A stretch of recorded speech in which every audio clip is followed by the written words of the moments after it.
It is the year 1900. In the quiet countryside of Surrey stands Harrington Manor, a large and elegant house belonging to the Harrington family. Lord Harrington, the head of the family, spends much of his time in London dealing with politics and business. Lady Harrington runs the household with the help of many servants. Their daughter, Eleanor, is 19 years old. She is clever and curious, but she often feels bored by the strict rules of her social class. The gardens of Harrington Manor are famous in the area. They are cared for by Mr. Wilkins, the head gardener, and his son Thomas, who is 20 years old. Thomas is tall and strong from years of working outdoors. His hands are rough from digging and pruning, and his dark hair is often untidy from the wind. Although he is only a gardener's son, he reads books in his free time and knows a great deal about plants and nature. One warm afternoon in May, Eleanor walks through the rose garden to escape her mother's long talk about table manners and suitable husbands. She sees Thomas near the rose bushes, carefully cutting away dead branches. He looks up and smiles politely. "Good afternoon, Miss Eleanor," he says. "The roses are doing well this year. We've planted a new kind pale pink ones. Would you like to see them?" Eleanor is surprised by his direct way of speaking, but she nods. "Yes, please." Thomas leads her to a quiet corner of the garden.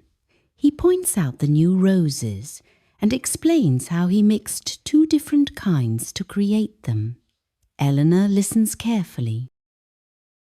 She asks questions, and Thomas answers without nervousness.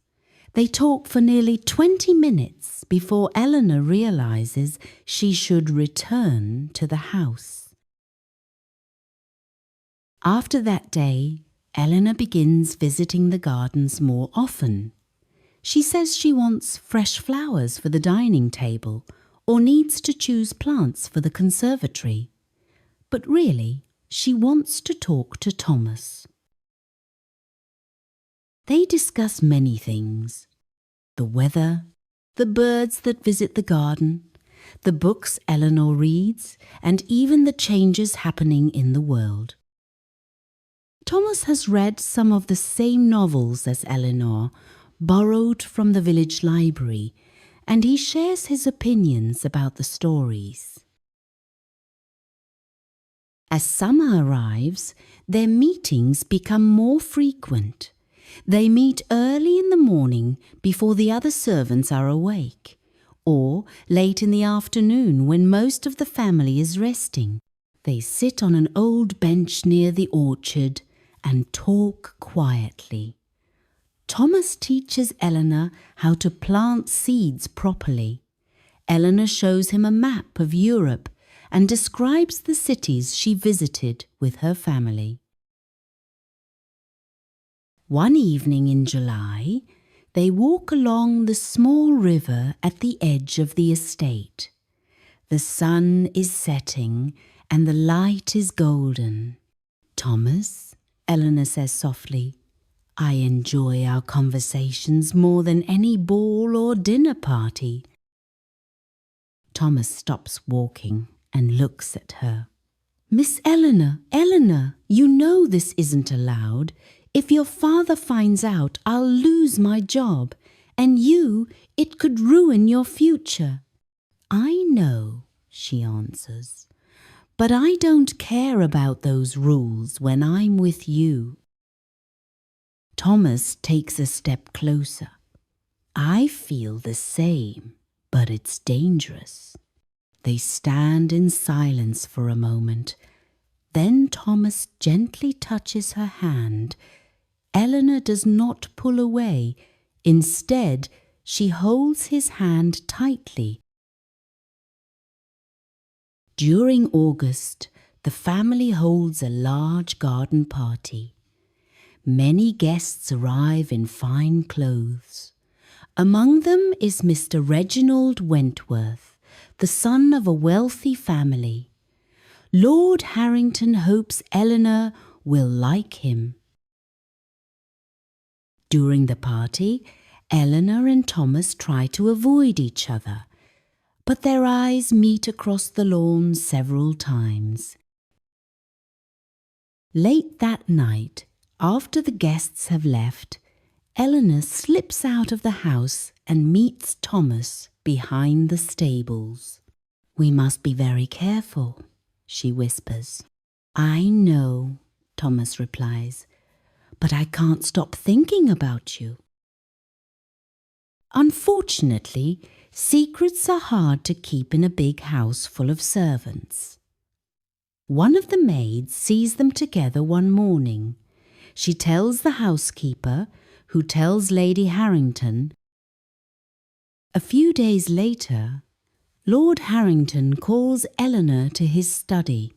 "Eleanor," he says in a cold voice, "I have heard troubling news. Is it true that you have been meeting the gardener's son in private?" Eleanor tries to deny it, but her father has a letter she wrote to Thomas, found by a servant. He does not shout, but his words are firm. This cannot continue. Thomas Wilkins and his father will leave the estate next week. You will go to London to stay with your Aunt Beatrice until we arrange a proper marriage.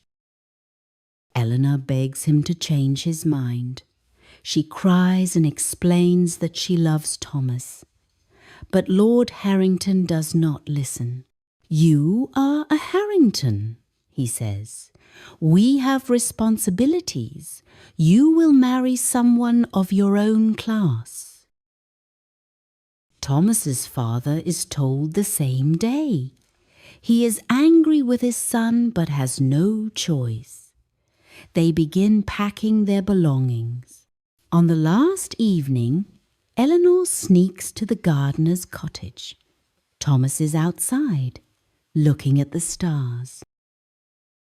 "I'm so sorry," Eleanor says, tears in her eyes. "This is my fault." "No," Thomas replies. "We both chose this. I don't regret meeting you. I only regret that we can't be together." They hold each other for a long time. Thomas promises to write if he can, but they both know the letters will probably be stopped.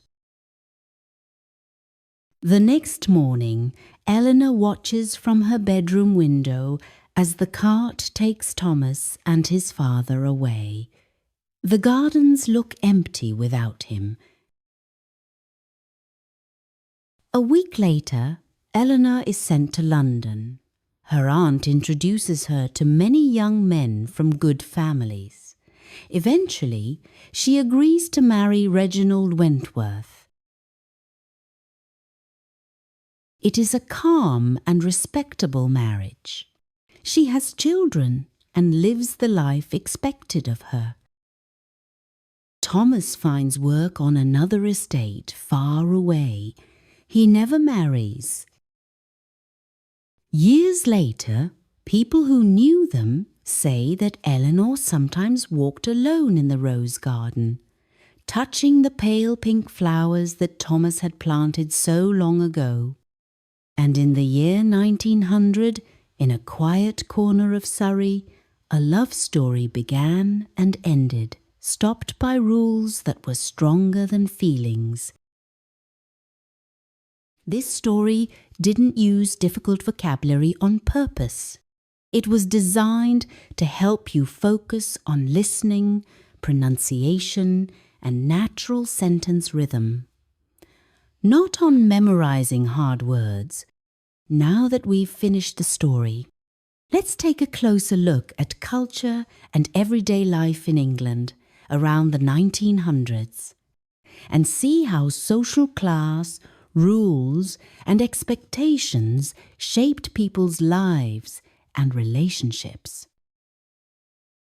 Social class mattered a lot.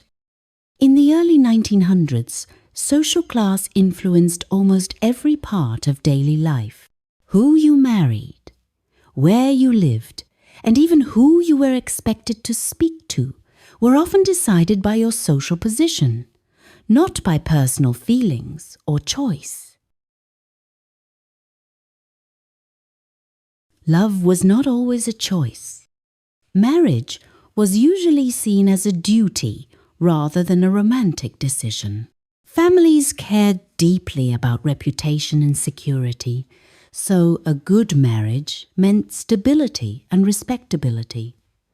Love was often expected to grow later, if at all. Servants and families lived separate lives. Servants worked inside wealthy homes and knew family routines well, but they were never truly included.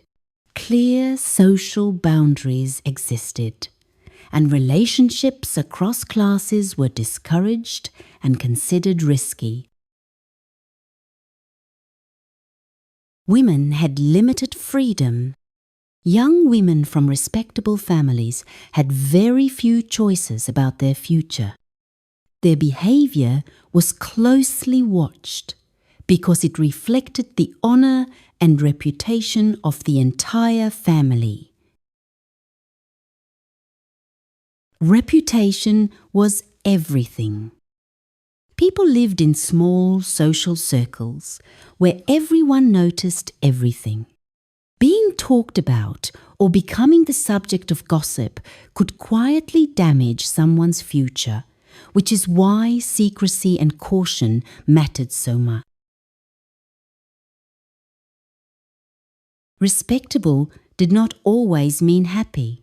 A calm and respectable life was admired by society. However, many people lived with unspoken emotions, quiet regrets, and personal sacrifices that were never openly discussed. Some loves were never meant to be lived, only remembered. This story shows how rules once shaped lives and choices. Thank you for listening, and we'll explore more story together next time.